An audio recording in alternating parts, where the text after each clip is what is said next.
Okay. Looks good. All right. So, hi, I'm Pam Fox. Welcome back to my Bible study. So, last week we were in Leviticus chapter 23.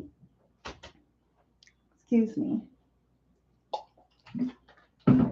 We were in Leviticus chapter 23, and we were talking about the feasts of the Lord, okay, and how God said 3 times a year every man had to come into the city to the house of God and offer up first fruits and or gifts, offerings. All right, and so I left this up here from last week. I changed the color of the feast. Here's the Feast of Unleavened Bread, the Feast of Weeks, the Feast of Tabernacles. Those are the 3 times in the year of God's feasts. And with each one of these, we have the first fruits offering here, the first fruits offering here. And last week I said, that in Leviticus, it doesn't mention first fruits of this fall harvest, and it doesn't in Leviticus chapter 23. And I said I couldn't find anywhere else in the Bible that talked about first fruits of the fall harvest, which was false. I have since found some scriptures to help us better understand what the Jews understood, which according to their understanding, what God had ordained was that all three of these harvest festivals, these feasts of the Lord, had an element to them of offering up first fruits of their crops to God. So before we get started, I want to take a look at that, because although it's not in Leviticus 23, again, it was understood by the people that the first fruits of the crops were attached to all three of these feasts. So let's start first with Exodus 23, verse 19. Oops. Exodus 23, verse 19, right? It says, the first fruits, this is thus saith the Lord, the first fruits of thy land thou shalt bring into the house of the Lord thy God. So here, number one, we're going to look at 3 verses. God said that the first fruits you bring unto God, basically. You bring them to the house of God, which would have been the tabernacle or the temple later. They belong to God. The first fruits of the land, which would have included all 3 of these harvest seasons, the spring, summer, and the fall. Remember, the spring is the barley, the summer is the wheat, and the fall is the grapes and the olives and other fruits. The first fruits of all of those crops or those harvests belong to God, and they were told by God that they were to be given to God. The next verse we'll look at is Deuteronomy 16:13. And it says, thou shalt observe the Feast of Tabernacles 7 days. After that, thou hast gathered in thy corn and thy wine.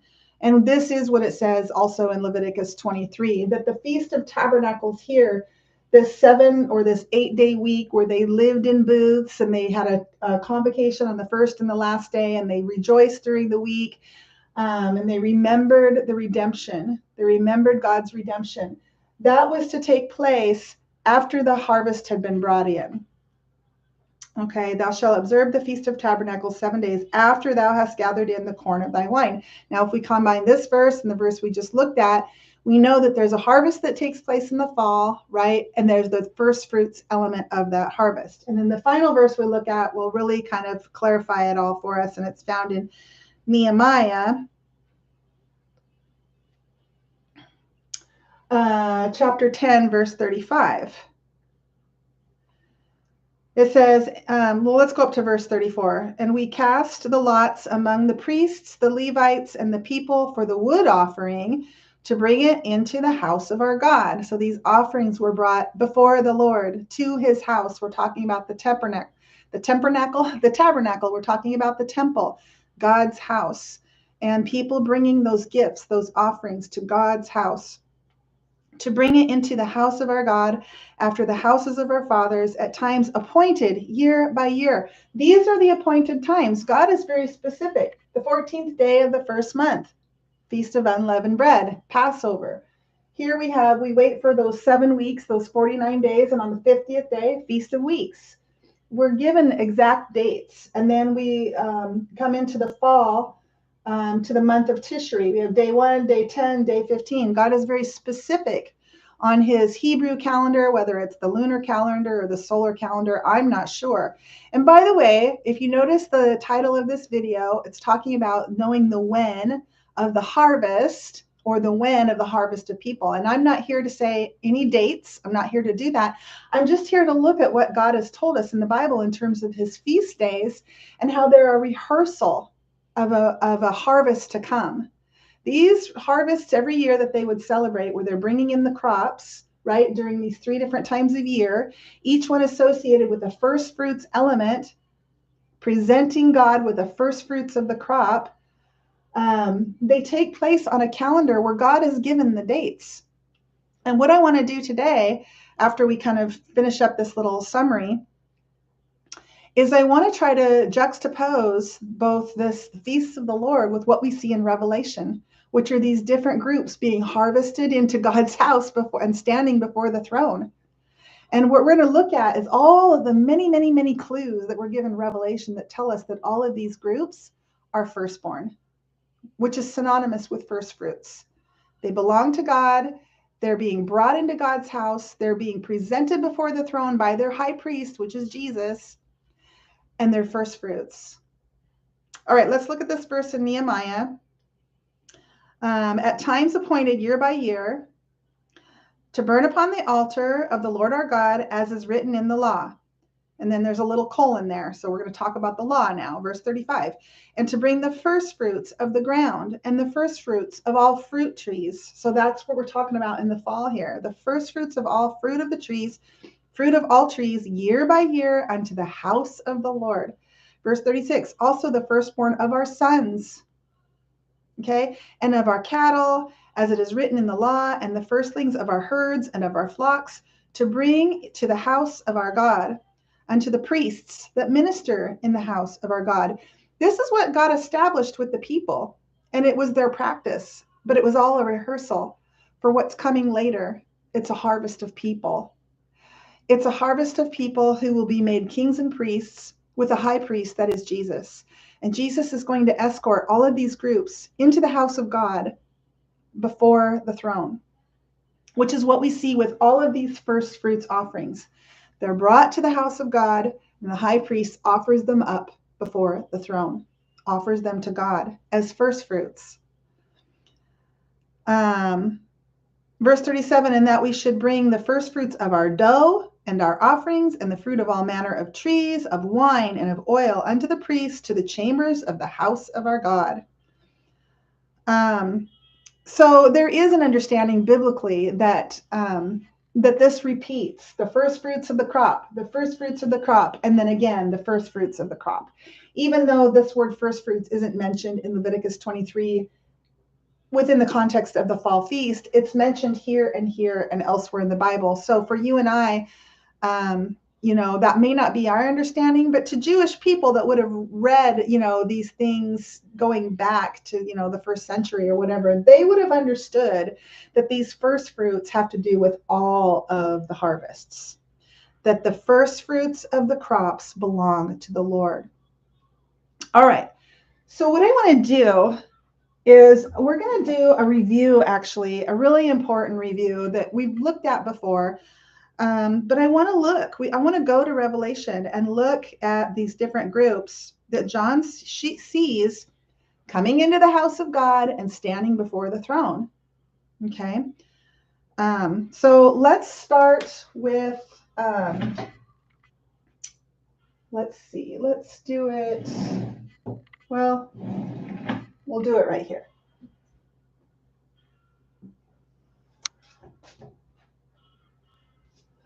Okay, let's start with the 24 elders. Okay, so in Revelation, we first see mention of the 24 elders in chapter 4, Revelation 4, verse 4. It says, and round about the throne were 24 seats. Okay, so what I want to do is write down the clues that were given in Revelation about this group so that we can better understand that it is screaming that they're first fruits, So number one, they are round about the throne, okay, which means they're before God. They're before the throne. Number 2, it says that they're on seats. And when we click on this word seat, it's the Greek word thronos, which means a seat or a throne. It means implication of power, or concretely a potentate. So whoever is seated on these seats are potentates, which are people of authority and leadership. So they're on thrones. They're seated on thrones. They're seated on thrones, and they're clothed in white raiment.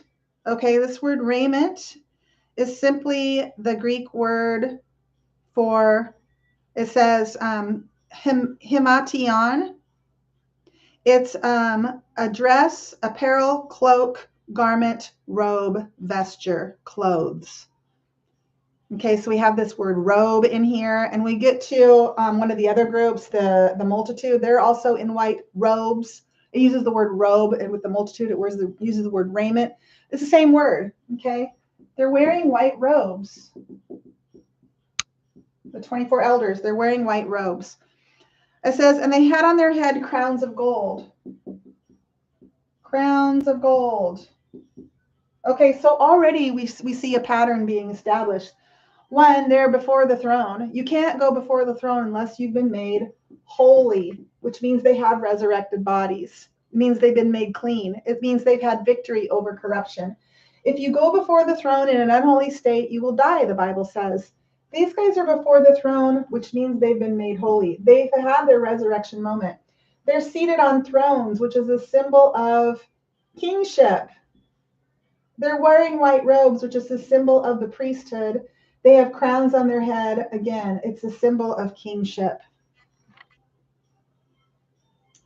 Okay, it says, and before the throne there was a sea of glass. Put a pin of that there's a sea of glass before the throne. We'll come back to that later. But let's go to the next chapter where it talks more about these 24 elders. And it says,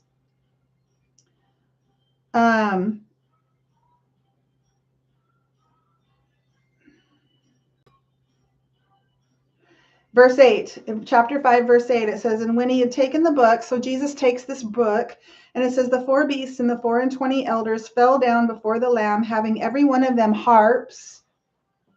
Okay, the 24 elders are holding harps. And golden vials full of odors. Okay, these are vials or bowls of incense. I'm never sure how to spell that. I think that's wrong. Incense?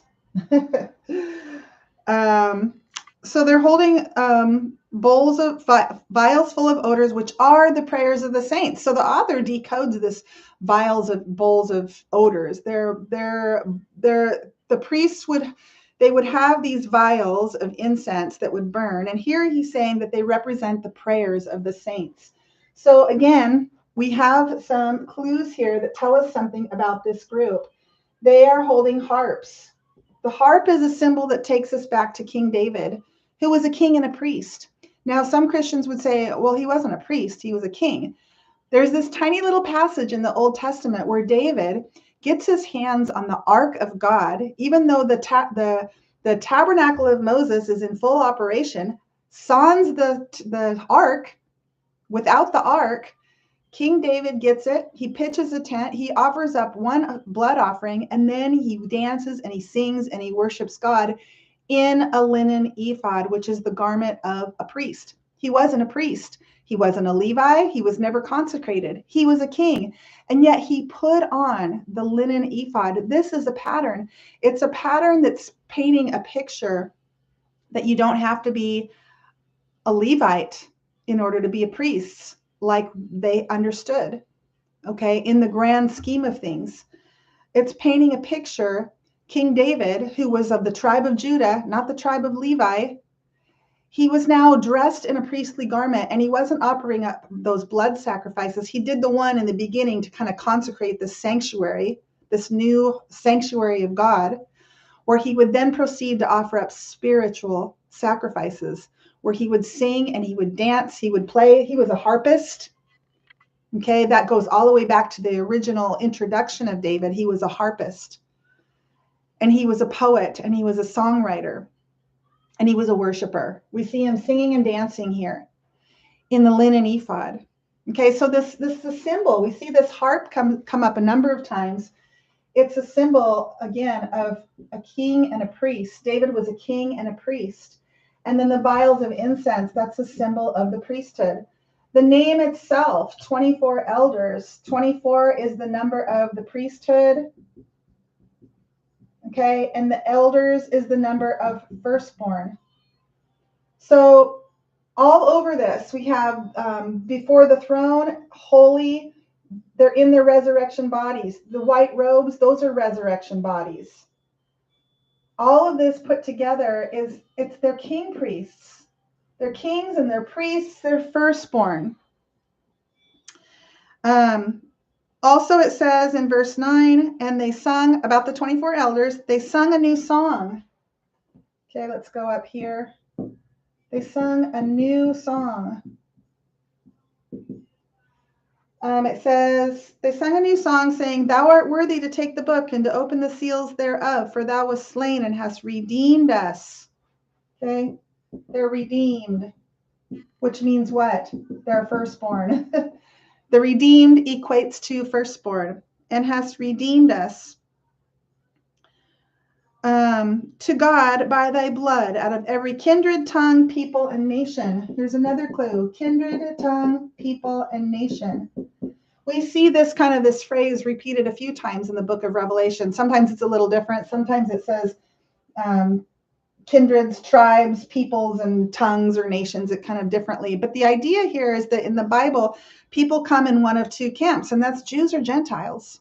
Right? There's Jews and there's everyone else. And that's the kindreds, tongues, peoples, and nations. It's the everyone else besides Israel. Okay, so these 24 elders, as opposed to the 144,000, which we're going to look at, they're the everyone else. They're the Gentiles. They're the believers in Christ, whereas the 144,000 are of Israel. It says in verse 10, and hast made us unto our God kings and priests, and we shall reign on earth. So it even comes right and says that the 24 elders are kings and priests, and they're going to reign. It says, and we shall reign on the earth. Because they're co-heirs with Christ, they're going to receive the same inheritance of Christ, which means they're going to be kings and they're going to be priests, which is what Jesus is. He's a king and a priest. He's the high priest. He's the high king. Okay, but these 24 elders, the firstborn, are going to share in that inheritance. They're going to rule and reign with Christ during the millennial reign.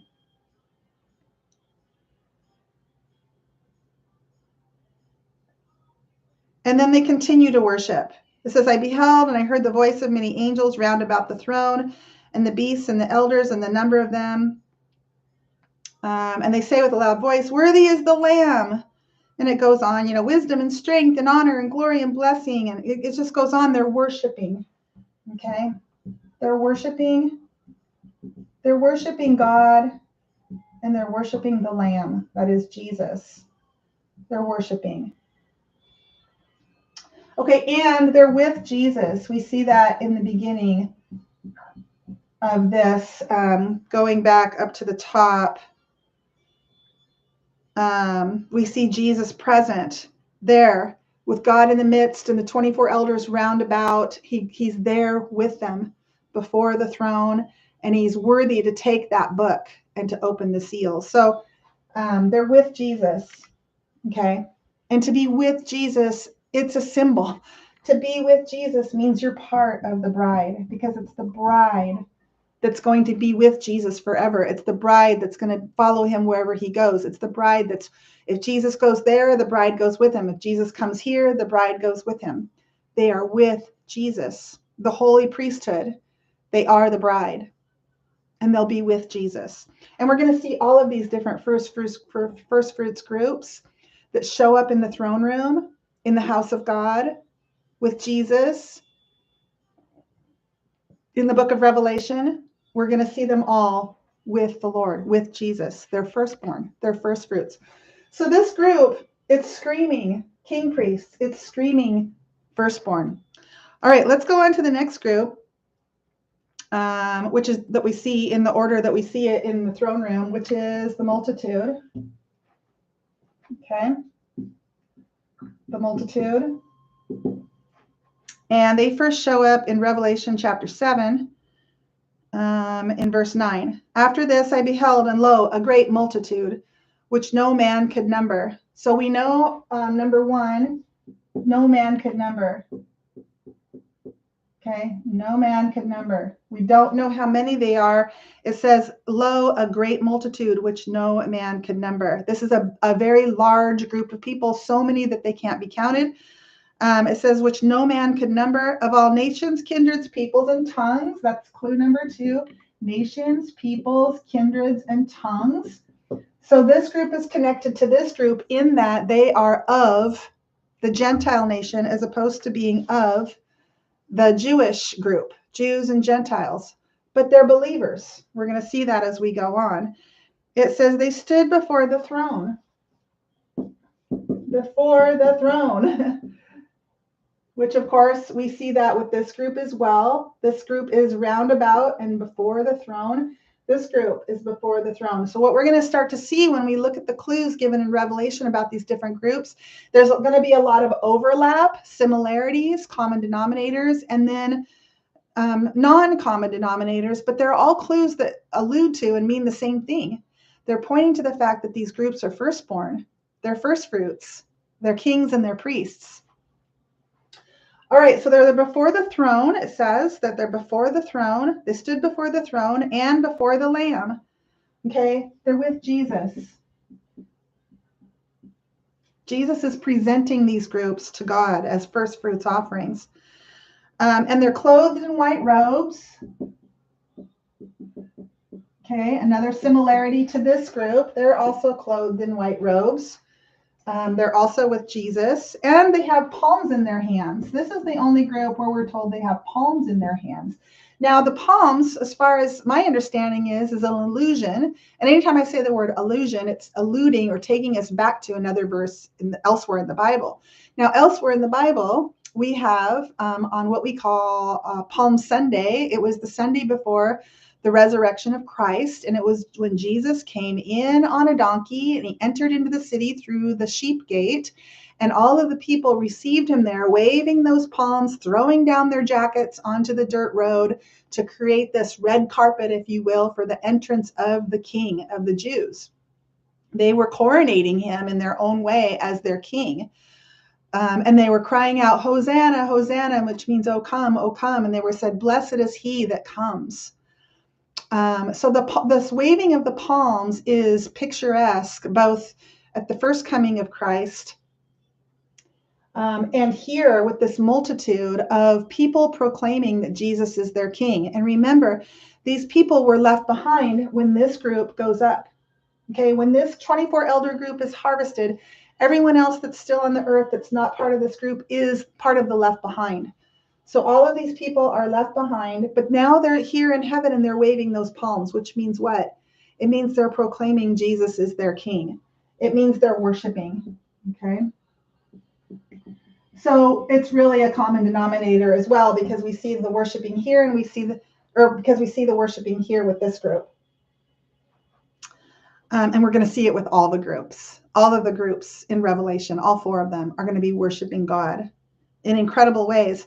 Verse 10 says, and cried with a loud voice, saying, salvation to our God, which sitteth upon the throne, and unto the Lamb. They're worshiping God and they're worshiping Jesus. Okay, same as here. Okay, we don't see this group singing a song like this group and like the other 2 groups we're going to talk about next, but we see them worshiping, and we see them before the throne, which means what? Based on these clues, what can we gather about this group? So far, we know that they're before the throne, which means they're holy, which means they've had their resurrection moment. They've been made clean, which means they're firstborn. They're with Jesus, which means they're part of the bride. They're wearing white robes, which means they're priests. They're waving palms and they're worshiping before the throne. They're part of that harvest that's offering up those gifts unto God, those spiritual sacrifices.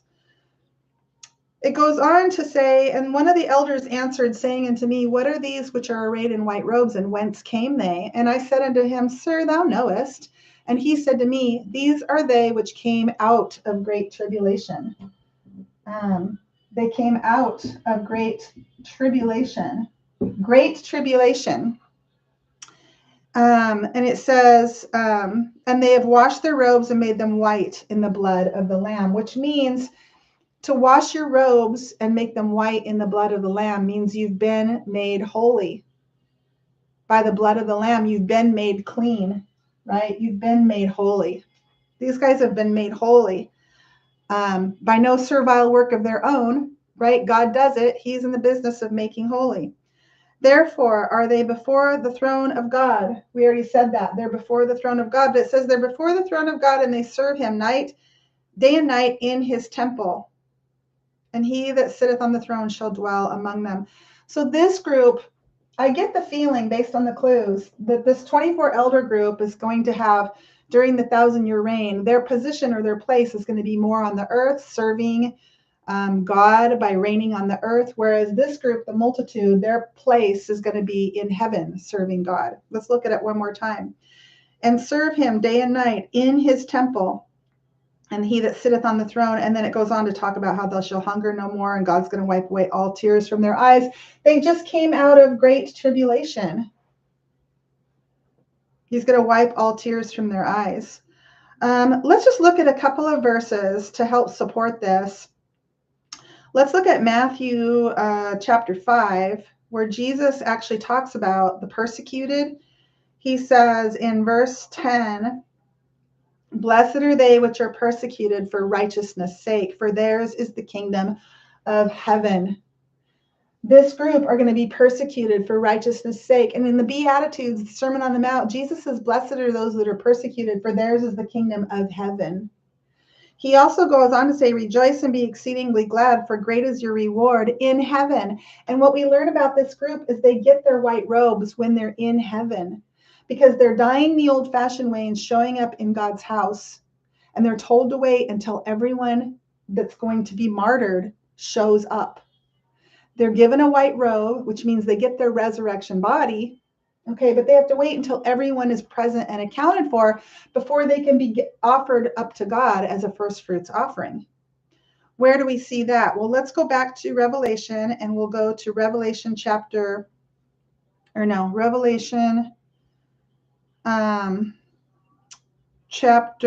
6, I believe. We got to go down to the 5th seal. All right, Revelation 6, verse 9. And when he had opened, so Jesus is opening the seals, it says, when he had opened the 5th seal, I saw under the altar the souls of them that were slain for the word of God and for the testimony which they held. I firmly believe that this is talking about these martyrs. They show up into heaven, the ones that we just talked about, where the elder says these are the ones that are being slain for their faith in Jesus. It says they're told to wait under the altar. And in verse 10, it says, they cried out with a loud voice, saying, how long, O Lord, holy and true, dost thou not judge and avenge our blood on them that dwell on the earth? How long do we have to wait here under the altar? And it says in answer, and white robes were given unto every one of them, their resurrection bodies, and it was their reward in heaven. And it was said unto them that they should rest yet for a little season. They have to wait until their fellow servants and also their brethren that should be killed as they were should be fulfilled. So when this tribulation or this persecution of these believers, these martyrs, begins, it's going to have a beginning and an end. And when it's fulfilled, when it's over, they're all going to be in heaven under the altar with their white robes, whatever that means, waiting. Waiting for what? Well, they're waiting to be offered up before the throne as a first fruits offering. Okay, so these people are, I'm running out of room here, but they're martyrs. Okay, they're martyrs. They're the martyrs of the harlot. We've talked about this before. The harlot is going to there's going to be a great tribulation that will take place before the reign of the beast. On the day the beast raises, he'll kill the harlot, and then he'll begin his own government where there'll be martyrs of the beast. okay, which we're going to talk a little bit more about today here when we get towards the end of this study, when I kind of try to tie all this together. But I need to keep going because I have a lot that I want to present in this Bible study. I should have broken it up into two, but I'll be doing on time. All right, so let's move on now to the next group, which is the 144,000 of Israel.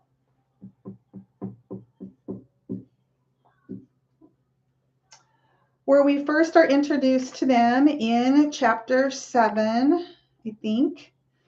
And I saw, verse 2, and I saw another angel, let's go down to verse 3, saying, hurt not the earth, neither the sea, nor the trees, until we have sealed the servants of our God in their foreheads. And I heard the number of them which were sealed, and there were sealed 144,000 of all the tribes of the children of Israel. And then it goes through to mention all the different tribes of Israel, and that basically 12,000 of each of the 12 tribes. That's where they get to the number 144,000. So what we know, the clue so far about this group is that this angel, which I believe is Jesus here, comes to seal them.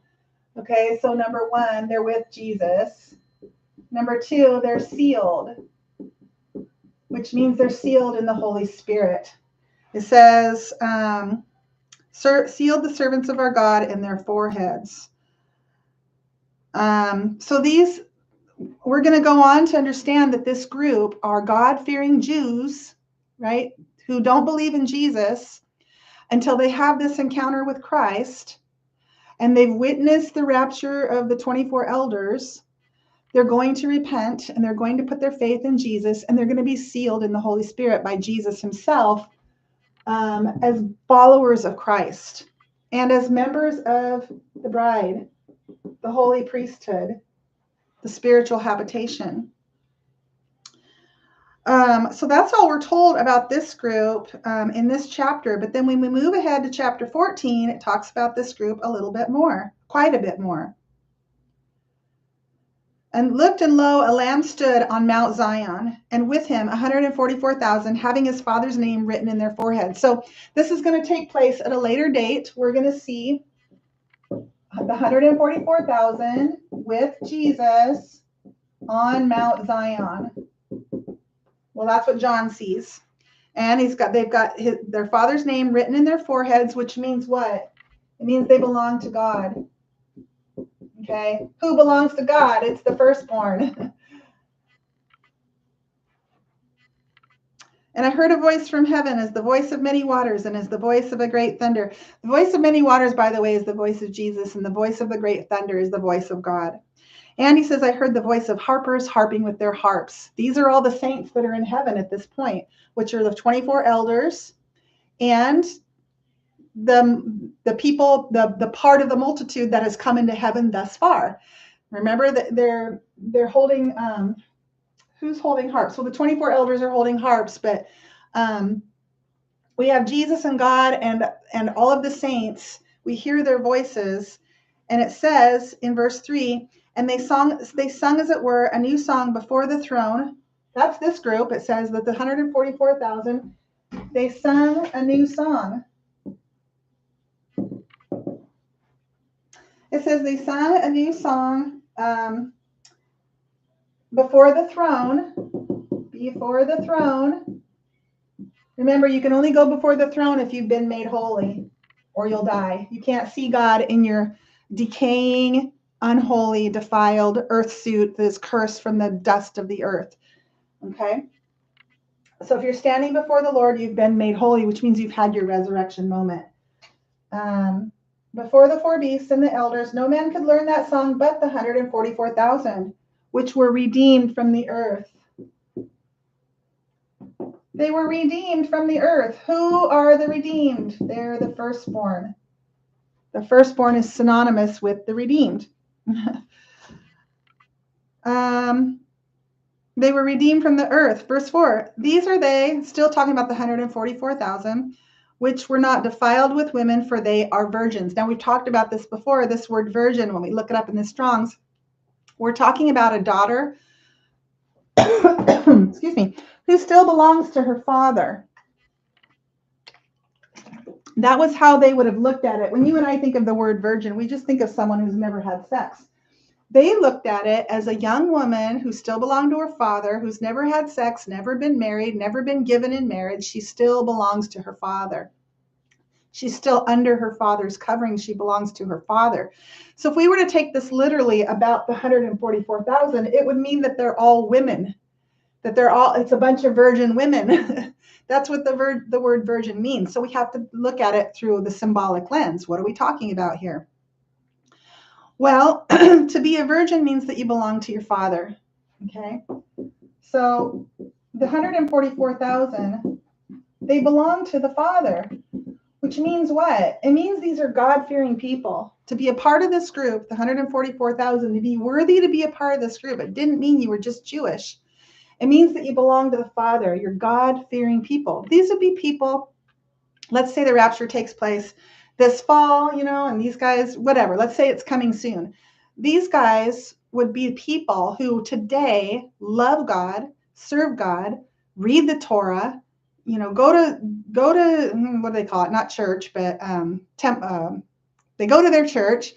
They love God. They serve God. They believe in God. They put their faith in God. They believe the words of the Bible, their Bible, which is the Old Testament, are true. They're awaiting their Messiah.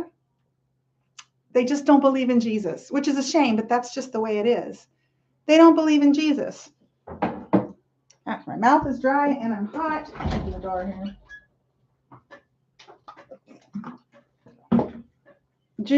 We're talking about God-fearing people, but they don't believe in Jesus, but they belong to the Father. Just like in the Old Testament, Moses, for example, we're told that it was because of his faith. It was accounted to him as righteousness. Moses belonged to the Father. He believed in God. He heard the words of God. He believed God. He was faithful to God, and it was accounted to him as righteousness. Okay, you and I have faith in Jesus, and it's accounted to us as righteousness. It's all the same. It's the Father, the Son, the Holy Spirit. They're together. They're one. Before the cross, people believed in God. It was accounted to them as righteousness. We believe in Jesus. It's counted to us as righteousness.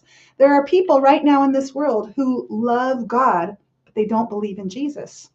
The God of the Bible, the God of Abraham, Isaac, and Jacob, they love him. They believe in him. They serve him. They're God-fearing people. They belong to the Father. And these will be the people that God will prepare to be a part of this group.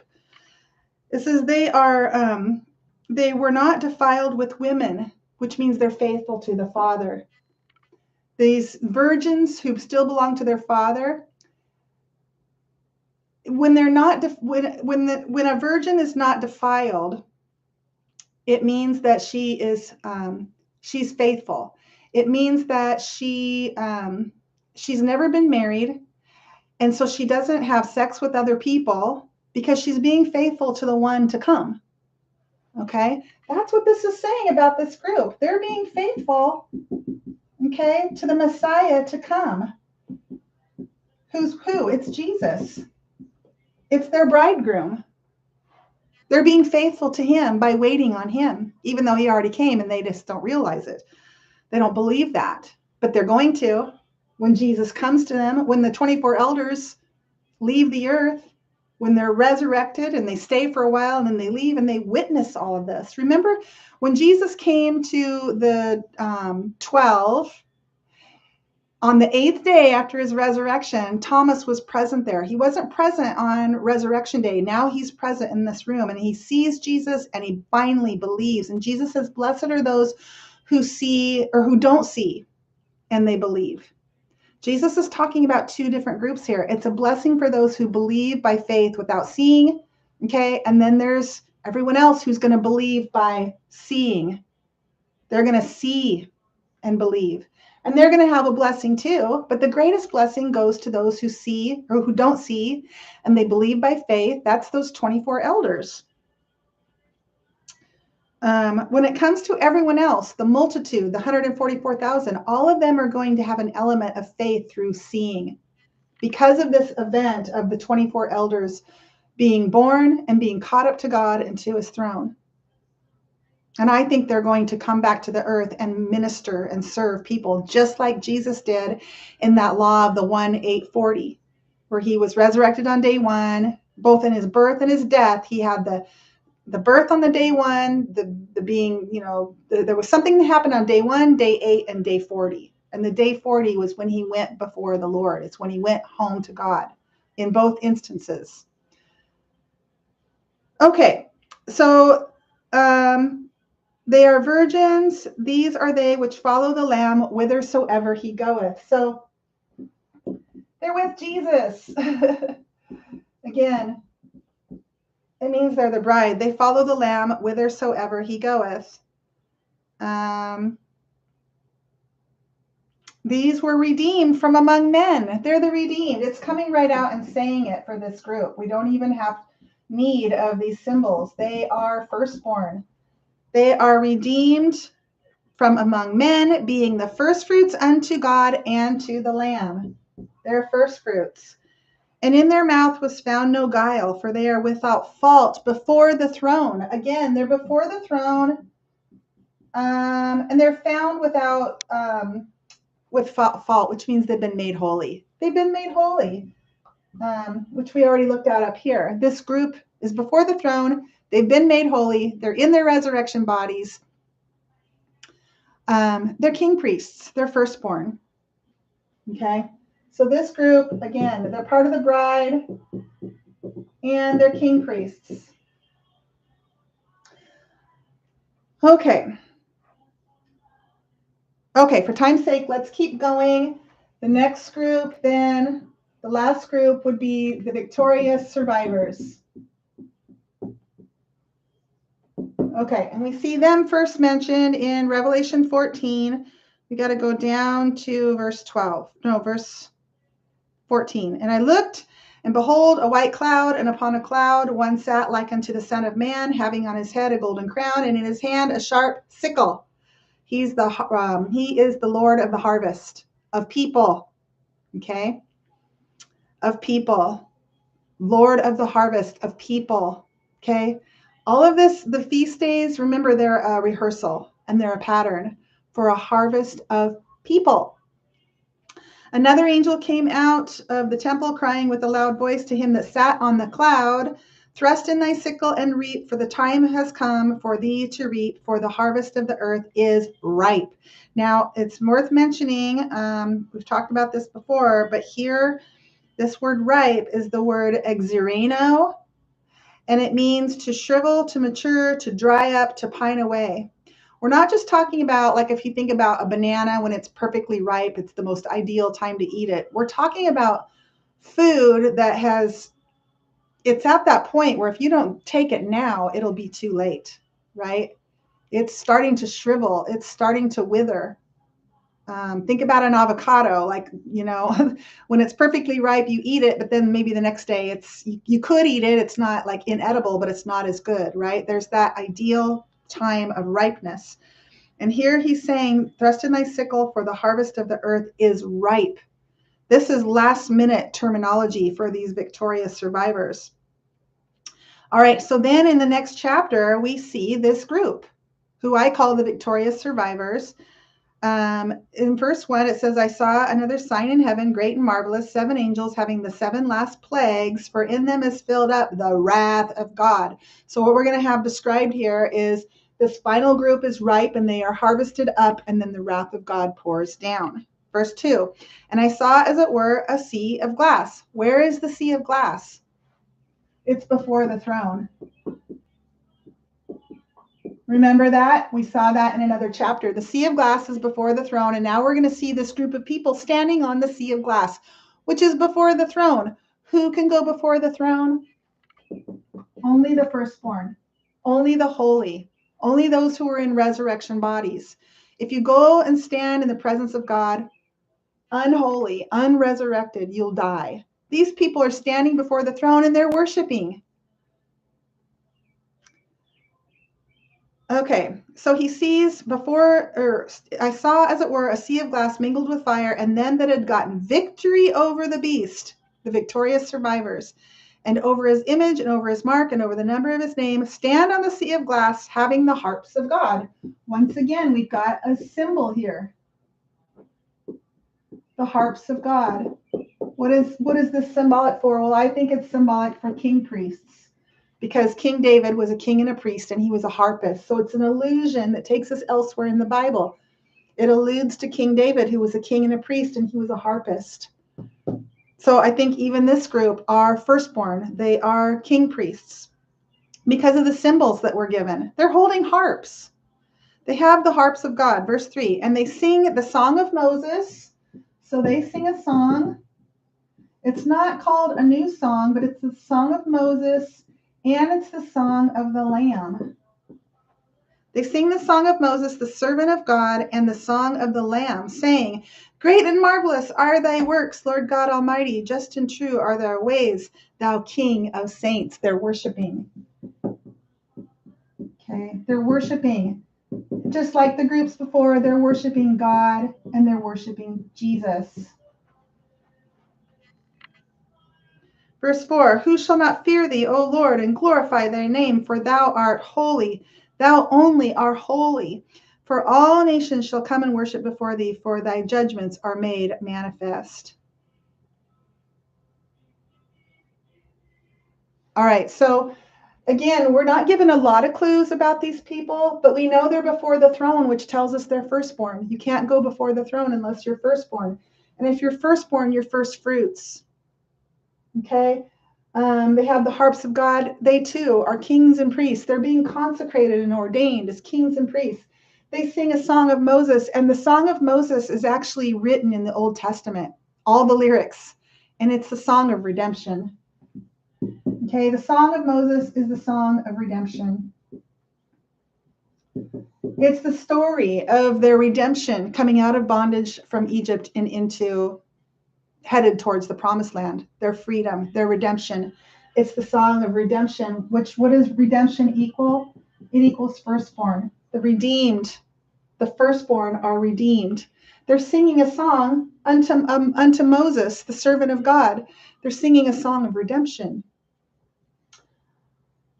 All right, and they had victory over the beast, which means it means they were alive during the reign of the beast, but they didn't take the mark.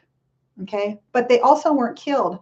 Many will be killed. Revelation tells us that during the reign of the beast, they'll be beheaded. They're the martyrs of the beast. Okay. But others will survive, which means maybe they'll fly under the radar. Maybe they'll be in prison. That doesn't say, but they have victory over the beast, which means they do not take the mark and they do not worship the beast. Okay, now with all that said,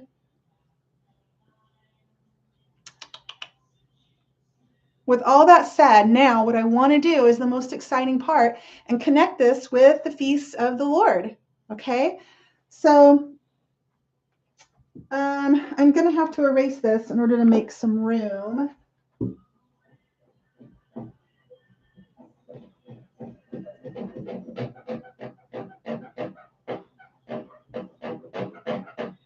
Squeak, squeak, squeak. All right, so before we start writing on here, I want to go to Matthew.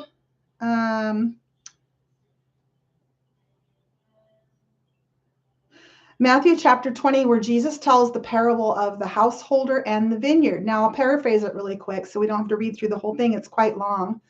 There was a householder, and he had a farm. He had a vineyard, and it was a vineyard of grapes. And he went into the streets and into the marketplace to hire laborers for his vineyard.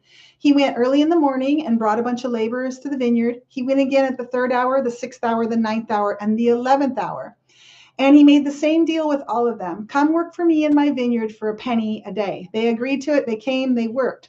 When the day was over, the householder told whoever it was that divvied out the money, the treasurer, to start by paying those who came last first and work your way back. And the parable ends by Jesus saying,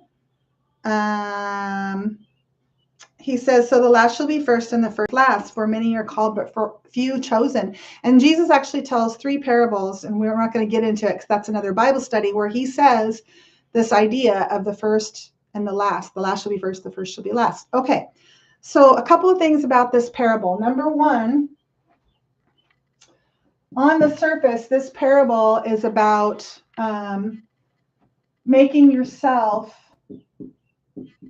last, right? In the terms of God's economy and God's providence, in our working out our salvation and being faithful to God, we're to make ourselves last. It's about humility. Humble yourself in the sight of the Lord, and He will lift you up. So on the surface, that's what we can glean from this in terms of application. Jesus is saying the last shall be first and the first shall be last. This group that was hired at the very end reaped the same benefits as the group that had been, working for the householder all day, it says, in the hot sun. They got the same reward. And when you read this, you think, well, that's not fair. And it's not fair. But there's a deeper meaning here. And it's this idea of humility. But there's more meaning. There's more meaning as we go deeper. I believe Jesus is talking about Jews and Gentiles, because what we have here is a story about a group of people that were first and a group of people that were last and everyone in between. And what I think the deeper meaning here is that it's talking about Jews and Gentiles, right? First and last, meaning that God called the nation of Israel his firstborn son first. Okay, but later, others, the rest of the world, everyone else had the opportunity to become firstborn, right? But these guys were first and these guys are last. And there's everyone in between, right? From the foundational beginning of the Jewish nation until this day. Let's just theorize that the rapture happens sometime this year. And let's just imagine that you have an individual who is born again and saved a month before, said rapture. A person who's lived their whole life for Jesus and this person who's saved at the very last minute are both going to be covered by the blood of the Lamb. They're both going to receive that same blood that covers them and makes them innocent in the eyes of God. But in this parable, what ends up happening is the householder says, pay the last first, and then work your way back to those who have been here the longest. And what ends up happening is, though people have been there since early in the morning, start grumbling and complaining and saying, that's not fair. How come they're getting the same payment as we did? And he basically says, well, that's the deal that I made with you. Why are you complaining? I can do what I want, right? It's my farm. It's my vineyard. So we have a deeper meaning here of Jews and Gentiles, the first and the last. But it goes even deeper than that, because what we're talking about here is a vineyard, okay? And it mentions nothing about the fall harvest here, but what it does say is that the owner is going out and getting more and more workers. And in my mind, I was thinking to myself, well, maybe this is the fall harvest and they're bringing in the grapes. And I did a little digging around, and presumably that's what's happening here. Now, I don't know that for a fact, but I just looked it up. Like, I did a little AI search. I think I did a screenshot of it. I'll just read it to you really quick if I can find it.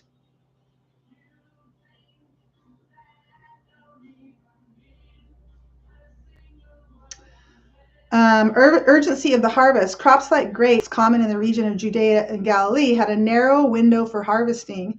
Once ripe, they needed to be picked quickly to avoid spoilage, damage from weather, and loss to pests. This urgency often outstripped the regular workforce a landowner might maintain year-round, necessitating extra laborers. Harvesting was labor-intensive. For vineyards, workers had to pick grapes, transport them, and often begin processing like pressing. It goes on, and then it goes on just talking about how throughout the year, like to prune, or if there was a drought, they might bring in laborers to water the grapes. But by and large, the majority of the laborers would be like, they would bring in a lot of people when it was said like go time, it's time for the harvest. So what I'm thinking based on all of that is that this parable is connected to the harvest of the fall harvest of the grapes. And if that's the case, and just stick with me here, I could be wrong about all of this. It's a theory. Jesus is within the context of this, let's say, fall harvest, the harvest of the grapes. that the first shall be last and the last shall be first. Okay, with all of that in mind, let's go ahead and start a timeline up here of the feasts of the Lord. Let's see. Actually, what I'll do, let's get rid of all of this, and we'll just do it right below the feast of the Lord so I don't have to write it again. Okay, my theory, based on this parable about the first being last and the last being first, is that when it comes to harvest time of people, the first group that's going to go up into the house of God and be presented before the throne as a first fruits offering of the harvest will be the last. And who are the last? Well, it's Gentile believers. It's Christians. It's this 24 elder group. Okay. So I believe that the 24 elder group is going to have their harvest time in the fall. Okay. Stick with me. A lot of Christians are really excited about the notion, if they're excited about eschatology like I am, and study the end times like in the Bible and follow people on social media that study eschatology, a lot of them get really excited about the spring, and they think that the rapture is going to go in the spring. Now, if you follow me, you know that I believe there are 3 raptures, because in Revelation we see 3 groups come in at different times, and Christians believe either in a pre-tribulation rapture, which is the rapture that takes place before Jesus takes the scroll and opens the seals. They believe in a mid-tribulation rapture, which they believe that the rapture will take place in the middle of the 7 years when the beast takes his place as ruler of the world. Or they believe in a pre-wrath rapture, which takes place before the wrath of God comes down. Well, guess what? There's biblical evidence that highly supports all 3 of those.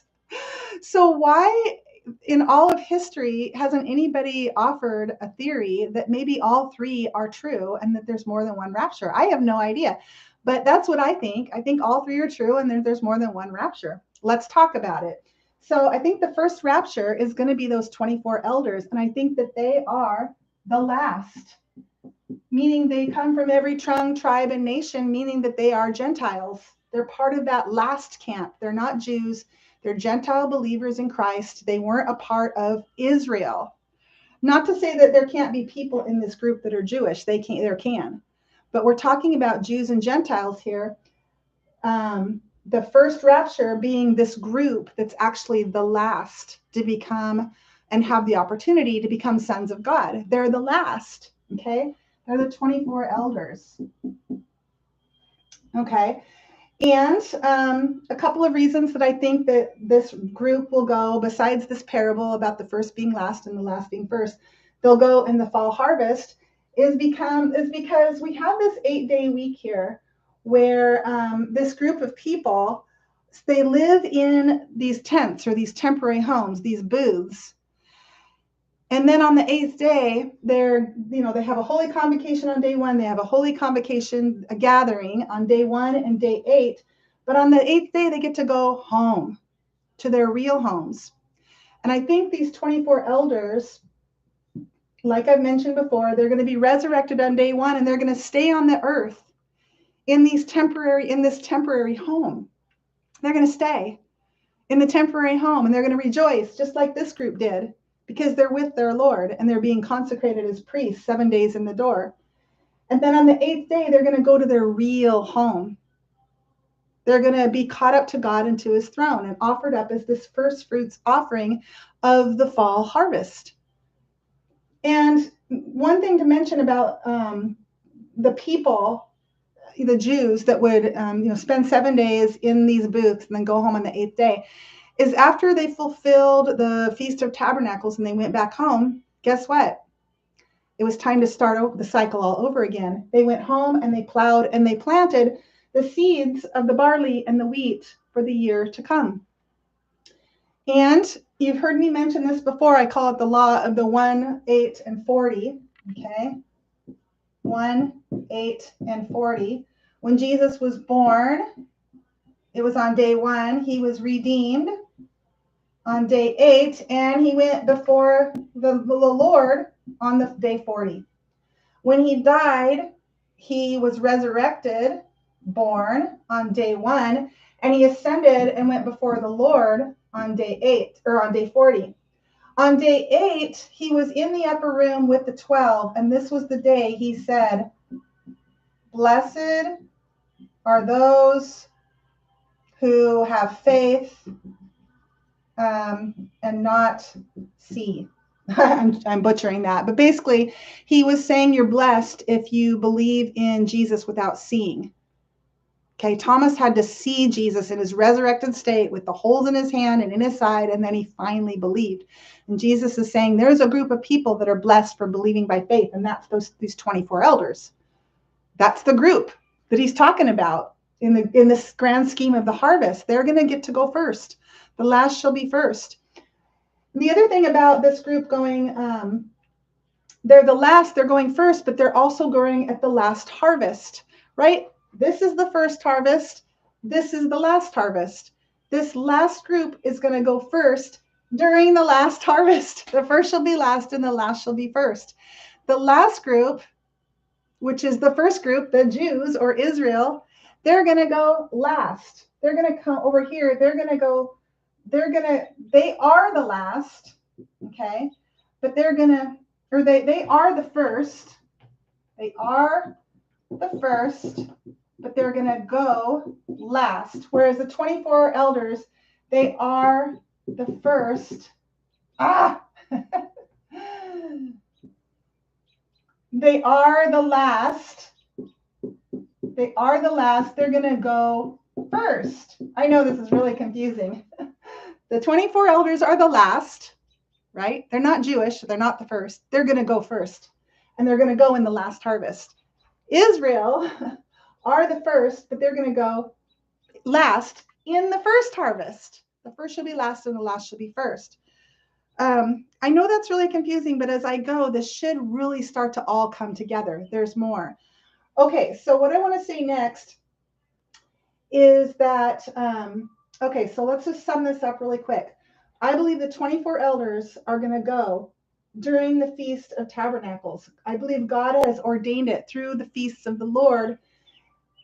Again, we've got the dates. God said on the first day of Tishri, we're going to have the Feast of Trumpets on the 10th day of Tishri, the Day of Atonement. And on the 15th day of Tishri begins the Feast of Tabernacles. I believe that this feast day is going to be the time that the 24 elders are born and caught up to God and to his throne. And you might be saying, but Pam, no one knows the day or hour. We're going to get to that. The no one knows the day or hour is the thief in the night rapture. It's the cloud rapture, and it's for the victorious survivors, those who are alive and remain unto the coming of the Lord. And we're going to look at that. Are we going to look at that next? No, we're going to look at the multitude next. So let's get this out of the way. Okay, so far, let's not even look at this yet. Let's focus on this. If we have a timeline here, we've got in the fall, we've got the resurrection moment and the catching away of the 24 elders. Okay, on a linear timeline here, we're fall, rapture and resurrection of the 24 elders, day 1 and day 8. I believe they're going to come back down after the 8th day, just like Jesus. He ascended to the Father and he came back down and he stayed for 40 days and he ministered to the people. That's what I was getting at over here. He stayed until day 40, and I think these people will too, to minister to the people. This is going to be one of the greatest events in history of this group of people receiving their resurrection bodies, right? Sealing people in the spirit of the living God, ministering unto people, preparing them for what is coming, which is basically you have to prepare to die for Jesus, okay? Because there's coming a great persecution. And when you do die for Jesus, you're going to show up in heaven and be with us. Okay, so there's a ministering to the people until day 40. But what takes place after the fall, again, they're going to plow and plant these 24 elders up until day 40. But what's taking place after this event of the rapture of the 24 elders is persecution. It's the martyr, and it's this heavy persecution, specifically these 10 days of persecution that Revelation talks about. And it's people being killed. Okay. And so after this takes place, there's people dying and going up into heaven the old fashioned way. They're dying and their spirits are going to be with the Lord. They're going up. So in the fall, after they leave on, the persecution will start, I believe, after day 40, and they'll start going up, come around to the spring. Let's just cycle this around to the spring. I'm just going to get this out of the way. The first shall be last, and the last shall be first. So in the spring, we come to the spring, and we've got the Feast of Unleavened Bread. And this is when I believe, so the 24 elders will go here. The 144,000 will go here. Again, they're going to go, they're the first, but they're going to go last. Okay. Now over here, we've got people dying and going up. They make up the multitude. Okay. They're dying and going up. They're dying and going up. We come all the way around to the spring. They're still dying and going up. And then the 144,000 have their resurrection moment. We looked at that. They show up on the 8th day before the Lord in God's house. And Jesus, as the high priest, offers them up as a first fruits group before the Lord. Okay. And I think that it's quite possible they will come back down and go back up and stay on the 40th day too, just because God gave us that pattern twice through Jesus of the 1, 8, 40. But then, so here on this day that they go up, it's the same day that the beast begins to reign. It's the 3.5-year reign of the beast. It begins here on the same day that these guys go up, that they're caught up to God and to his throne. The reign of the beast begins here, and now begins a persecution, not from the harlot, because he kills the harlot on that same day, but it's the martyrs of the beast. So we have martyrs dying and going into heaven here. We have martyrs dying and going into heaven here as well. Okay, and what did we say about the multitude? It says that they have to wait until everyone is present. And I believe that this multitude, I didn't really see this until this week. I believe that they are made up by both the martyrs of the harlot and the martyrs of the beast. And when they're told to wait until their brethren have arrived, who are going to be killed just like them, I think they're waiting for these martyrs of the beast, the ones that Revelation talks about that are beheaded. Okay. And some more, something here to help support that theory is that when this group, going back to the actual harvest of the barley, when this first fruits offering is offered up, it's in the form of a sheath of barley, which means they harvest the barley, they wrapped it with rope, and they offered that barley in its original unchanged form as a first fruits offering to God. But when we wait these 49 days until the Feast of Weeks here on the 50th day, the first fruits offering here is 2 loaves of bread.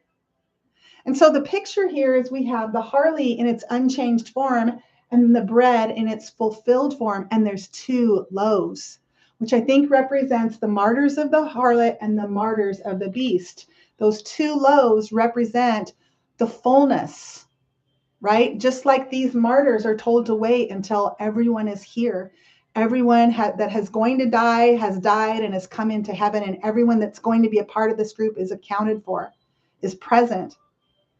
It's fulfilled, just like these loaves of bread. It's the fulfillment of the original first fruits offering, which in this case is Israel. They're first.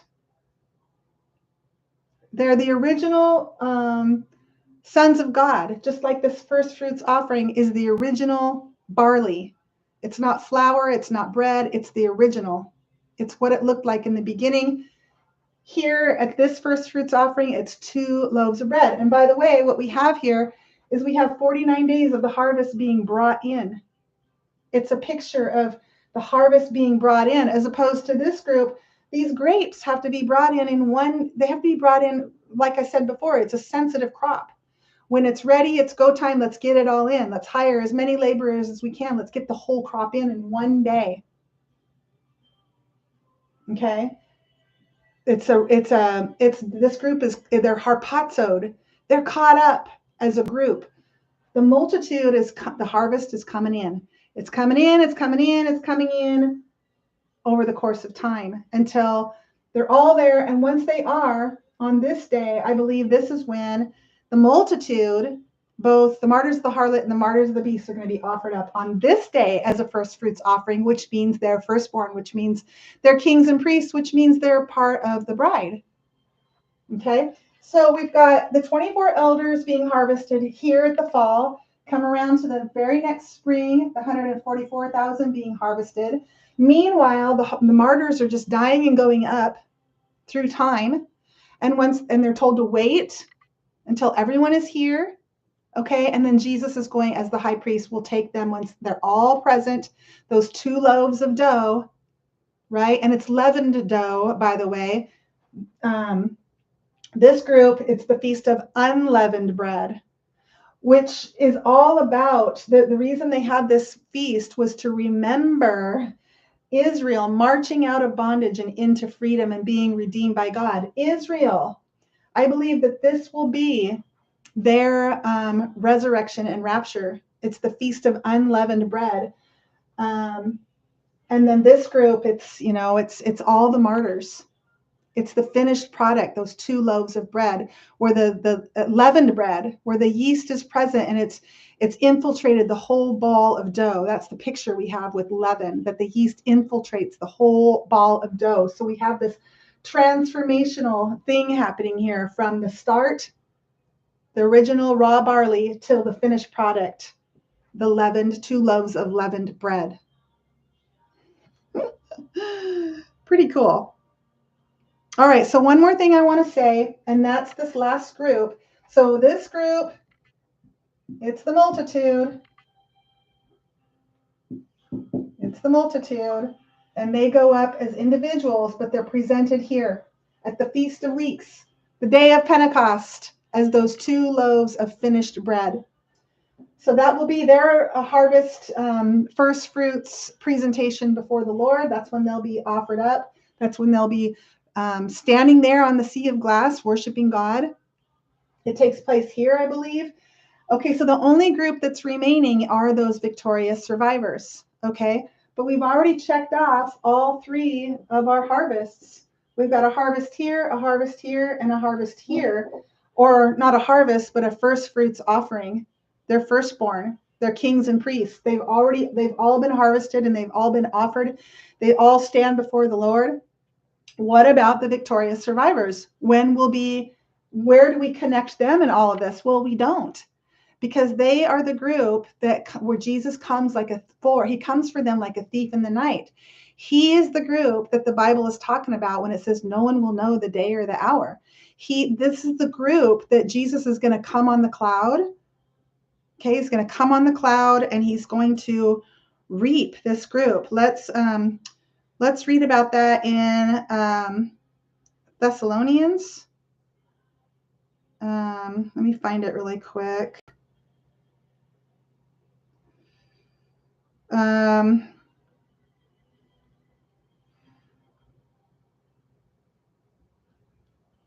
Okay.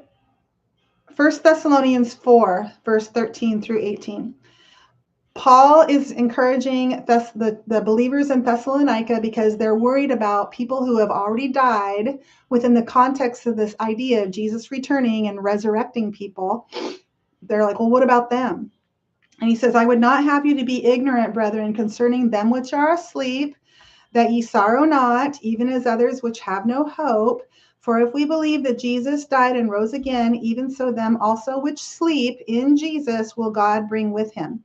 For this we say unto you by the word of the Lord, that we which are alive and remain. Okay, let's go back to verse 14. For if we believe that Jesus died and rose again, even so them also which sleep in Jesus will God bring with him. When does Jesus bring people who were previously asleep with him? Well, it's at his second coming. He's going to have the entire harvest with him.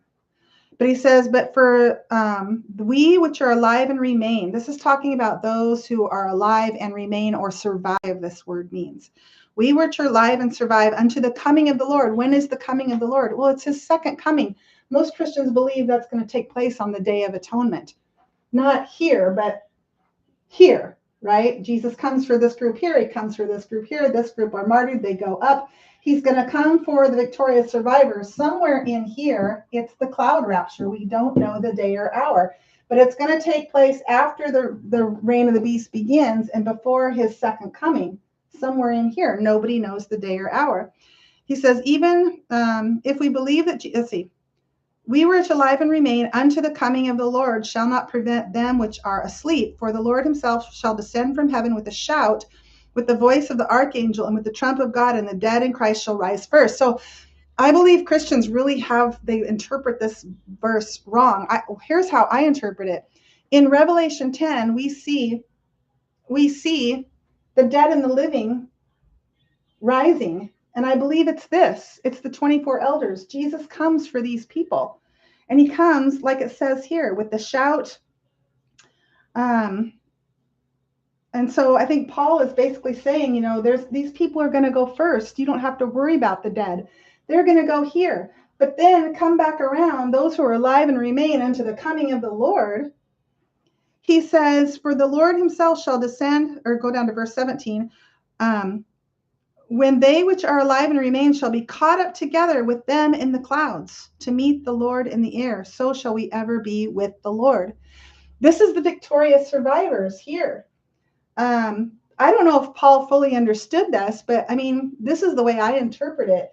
These victorious survivors, they are the group that's going to go before the wrath of God. They're going to go up. The wrath of God is going to come down. During the reign of the beast, sometime during the reign of the beast. I always presume it's going to be towards the end, but we really don't know. We don't know. No one knows the day or the hour. And so these victorious survivors, as far as their rapture goes, it's going to be at some time that's nobody knows. So we can't connect it to one of these feasts. But how perfect is this puzzle? It really just all comes together. We get the last being first and the first last. Here at the last harvest, we've got this group of people who are the last, but they're going to go first in the last harvest. And then we swing back around to the first harvest, and we've got Israel, who is first, going last. And so this group, these multitude, they're not going to be raptured. They're going to die the old-fashioned way. The victorious survivors, they're not the first or the last. They're just not connected to any of these harvests, right? We've got a first harvest, and we've got a first harvest, and we've got a last harvest, and we've got a rapture associated with each. This Feast of Weeks, it's the bringing in of the crops. They're coming in. They're coming in. They're coming in. It's the multitude. They're not raptured. They just come in as they're harvested. They come in as they die, and they wait for the rest of their brethren to show up. And it says that this group, these victorious survivors, they're going to be caught up. There's your harpazo. That's the word rapture. It's to be caught up, rapturo, to be caught up together with them. Remember, when Jesus comes, he's going to have all the other people that have already been harvested with him. He's going to come and he's going to take this people. They're going to go up to meet him in the air. And then when he comes back presumably on the Day of Atonement, he's going to have everyone with him. But even when he comes to grab these people, he's going to have everyone with him because they're with him wherever he goes. And this final group, it says, and so shall we ever be with the Lord. This final group that's alive and remaining unto the coming of the Lord.